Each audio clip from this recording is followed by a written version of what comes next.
Hi, I'm Shin-Han-sul.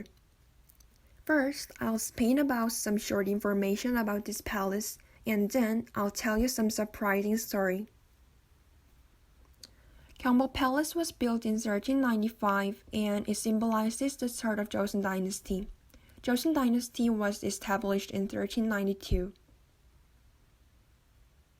In Seoul, there are 4 palaces, and Gyeongbok Palace is the main palace, and it means lots of good fortune. Gyeongbok Palace was a palace that the king ruled the country well because it was built by Jeong Do-jeon.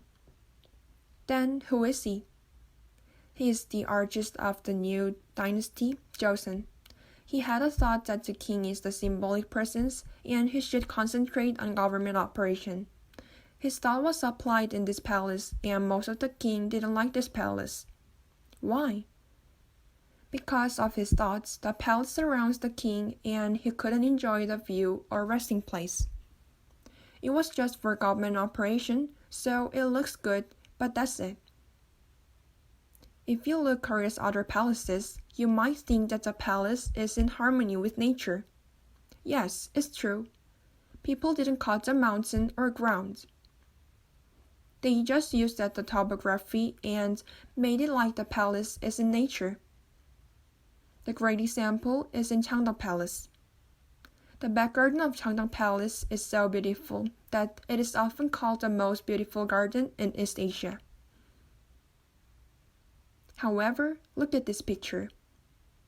It is so flat and looks like kind of rectangle. I said it before, Gyeongbok Palace is the palace where the king should concentrate on government operation. So people leveled the ground and put some rectangle rocks. Like this kind of Gyeongbok Palace's characteristics, most of the king didn't like this palace. There are some stories that why King Taejong made Cheongdam Palace.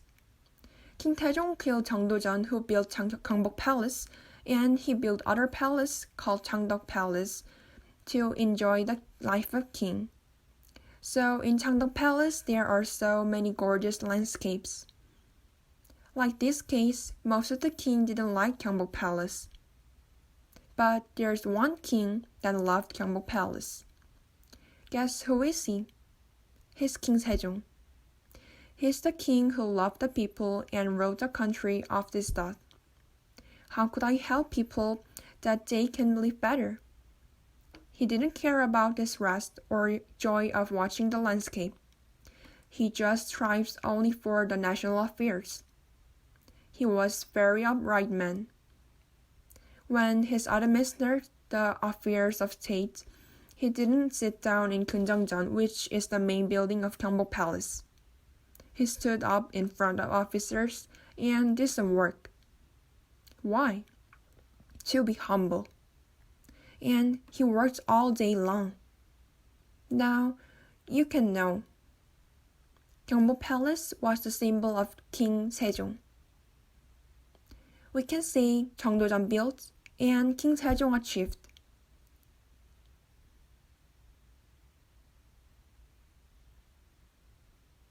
I hope you enjoyed the story of Gyeongbok Palace. Thank you. Have a nice day.